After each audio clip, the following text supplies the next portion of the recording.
obicei participăm în feluri de conversații și m-am gândit că ar fi bine să evidențiem câteva lucruri pe care trebuie întotdeauna să le avem în minte când conversăm.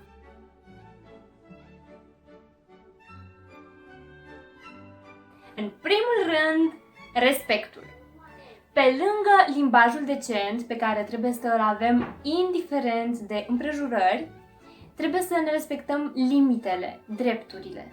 Câteva din drepturile pe care nu trebuie să le neglijăm sub nicio formă sunt dreptul de a greși, dreptul de a ne răzgândi, dreptul de a ne alege prietenii, de a-i schimba după bunul nostru plac, după principiile noastre, dreptul de a alege ce anume să facem și ce nu în conformitate cu principiile noastre de viață. Iar cel mai important dintre toate este dreptul de a alege să nu ne justificăm în privința deciziilor pe care le luăm în viața particulară. Nu trebuie să ne justificăm de ce am gătit cutare, de ce ne-am îmbrăcat așa, de ce ne-am tuns așa. Nu trebuie, este viața noastră privată, ne asumăm ce facem în ea și nu suntem datorii nimănui să dăm explicații. Dacă cineva insistă să-i dai explicații, să știi că adoptă un comportament abuziv. Trebuie să ne creăm noi niște limite pe care să le respectăm și noi, dar și ceilalți. Limitele acestea pe care ni le punem ne vor ajuta să ne dăm seama ce anume permitem celorlalți și ce anume nu le permitem celorlalți. Nu vrem ca oamenii să ne calce în picioare, dar nu vrem nici să fim socotiți ca niște agresori. Adoptarea unor limite te va împuternici să decizi tu când spui da și când spui nu. Și dacă persoana cu care conversezi nu îți respectă acele limite, să știi că nu are prea mare considerație pentru tine și dacă ai demnitate, data viitoare vei avea mai multă grijă cu cine te întreții. În al doilea rând, învață să spui nu fără să te simți vinovat.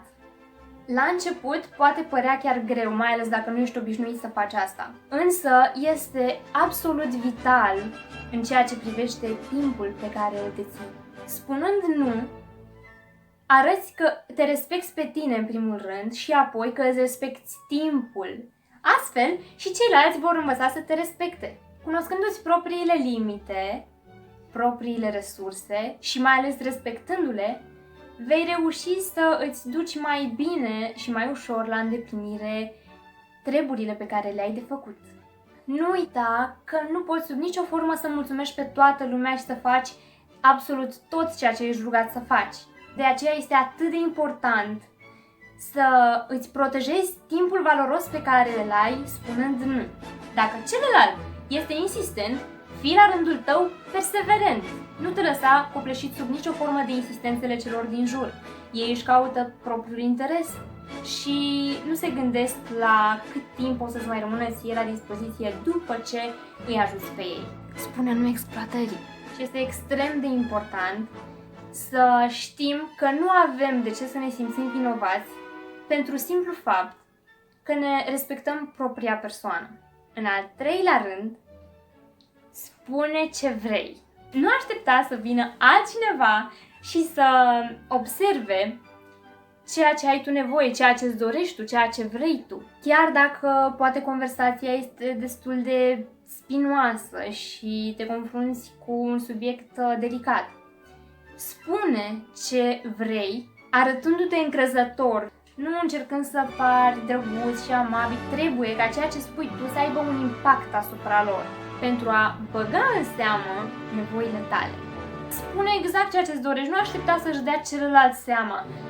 De multe ori nu suntem atenți nici măcar la propria persoană, dar rămite la celălalt, la nevoile celuilalt. Atâta timp cât tu nu subliniezi ce ai tu nevoie, nu o să-și dea nimeni seama și de multe ori s-ar prea putea să rămâi cu dorințele nesatisfăcute. Sper că toți sunt bine, sănătoși, evitați pe cât posibil persoanele care emană o energie negativă, care au o viziune pesimistă, pentru că fără să ne dăm seama, câteodată împrumutăm din energia celorlalți. Aplicați aceste reguli, nu uitați de ele sub nicio formă și aveți grijă de voi!